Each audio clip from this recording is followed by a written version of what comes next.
Price Lord. இயேசு கிறிஸ்துவின் நாமத்துக்கு ஸ்தோத்திரம் உண்டாவதாக. இன்னைக்கான தேவ வார்த்தை. ஒவ்வொரு நாளும் நம்ம தேவ வார்த்தைக்காக காலையில் காத்திருப்போம்.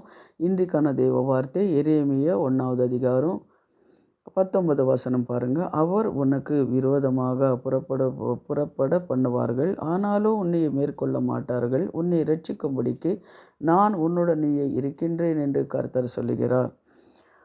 ஆனால் இவங்களுக்கு விரோதமாக யுத்தம் பண்ணுவார்கள், ஆனாலும் மேற்கொள்ள மாட்டார்கள்.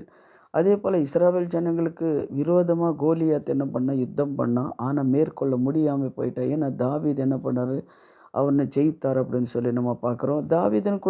தாவீது மேலே கூட யுத்தம் வந்தது, ஆனால் தாவீதனை மேற்கொள்ள முடியல அப்படின்னு சொல்லி நம்ம பார்க்குறோம். கிதியோன் மேலே யுத்தம் வந்தது, மேற்கொள்ள முடியல அப்படின்னு சொல்லி நம்ம பார்க்குறோம். அதே போல் தான் உங்களுக்கு விரோதமாக யார் யுத்தம் பண்ணாலும் சரி, ஆனாலும் மேற்கொள்ள முடியாது, மேற்கொள்ள மாட்டார்கள். என்ன கேஸு கோர்ட்டை இருந்தாலும் சரி, இல்லை வேறு என்ன காரியங்கள் இருந்தாலும் சரி, ஆனால் உங்களுக்கு விரோதமாக யுத்தம் பண்ணவர்கள் மேற்கொள்ள மாட்டார்கள். ஏன்னா கர்த்தர் உங்களோட இருக்கிறார் அப்படின்னு சொல்லி நம்ம பார்க்குறோம். அன்பான தேவ ஜனமே, அதே போல் இன்னொரு வசனத்தை கூட நீங்கள் படித்து பாருங்கள். யோசுவா 1:9 பாருங்கள். நான் உனக்கு கட்டளையிடவில்லையா, பலன் கொண்டு திடமனதா இரு, திகையாதே, கலங்காதே, நீ போகும் இடமெல்லாம் உன் தேவனாகிய கர்த்தர் உன்னோடனே இருக்கிறேன் அப்படின்னு சொல்கிறாரு.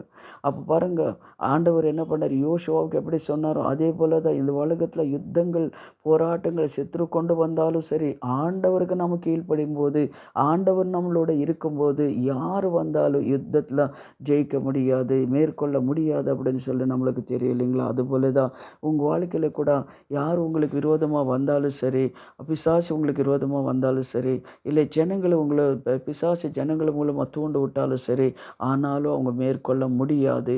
நீங்கள் தைரியத்தோட என் தேவன் என்னோட இருக்கிறார் அப்படின்னு சொல்லி தைரியத்தோட சமாதானத்தோட கர்த்தர் நீங்கள் தேடும்போது, கர்த்தர் அவர் என்ன, நீ சும்மா இரு, நான் யுத்தம் பண்ணுகிறேன்றாரு. நீ சும்மா இரு, உன்னை சபிக்கிறவங்க நான் சபிக்கிறேன், உன்னை ஆசீர்வதிக்கிறவங்க நான் ஆசீர்வதிக்கிறேன், நீ சும்மா இரு அப்படின்றாரு. அதே போல் தேவ ஜனத்துக்கு விரோதமாக, தேவனை தேடுற பிள்ளைங்களுக்கு விரோதமாக எழும்புற எந்த ஒரு மனிதனும் எந்த ஒரு ஆயுதமும் வாய்க்காமே போகும் நம்மளுக்கு தெரியும். ஏன்னா நானும் பார்த்துருக்கேன். என் வாழ்க்கையில் பார்த்திங்கன்னா எனக்கு விரோதமாக எத்தனோ ஜனங்கள் வந்தாலும் தேவன் என்ன பண்ணுறாரு, சோர்ந்து போக என்னை விடல. அதே போல் உங்களுக்கு கூட அவ்வளோதான். உங்கள் வாழ்க்கையில் கூட என்னென்னா அவர் சொல்கிறது என்னென்னா, உங்களுக்கு விரோதமாக வர்றவங்களை யாரும் வாய்க்காமே போவாங்க. அதுபோல தான் நீங்கள் என்ன பண்ணுங்கள், தேவன் பாதத்தில் நீங்கள் ஜெபம் பண்ணுங்கள். இந்த 2வது மாதத்தில், இந்த 2026 கர்த்தர் உங்களுக்காக தேவன் யுத்தம் பண்ணுகிறவராக இருக்கிறாரு. தைரியமாக இருங்க, கர்த்தர் உங்களை ஆசீர்வதிப்பார்.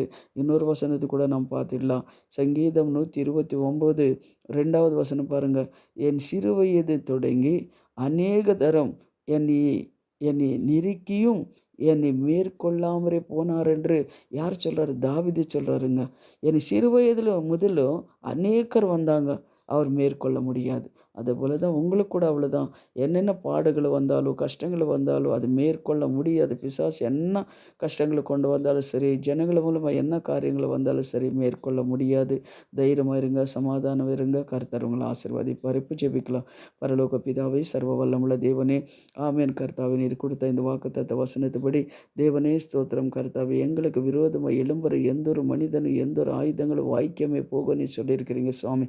அந்த வார்த்தை ஆண்டவர் எங்கள் வாழ்க்கையில் கர்த்தாவே நிறைவேறி இருக்கிறது ஆண்டவரே. அதே போல் பரிசுத்தவான்கள் வாழ்க்கையில் கூட நிறைவேறி இருக்கிற கர்த்தாவே. அப்பா, யார் யார் கர்த்தாவே, அப்பா இந்த ஆண்டவரே, இந்த ஜனங்களை முன்பாக நான் அவமானமாக நிற்கிறேனே அப்படின்னு சொல்லி யார் யார் இருக்கிறாங்களோ அவங்களெல்லாம் என் தேவன் நீ சந்திக்கணும் சுவாமி.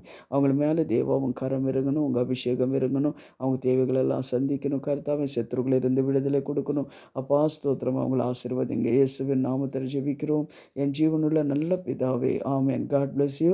கர்த்தர் உங்களை ஆசீர்வதிப்பார். ஆமேன்.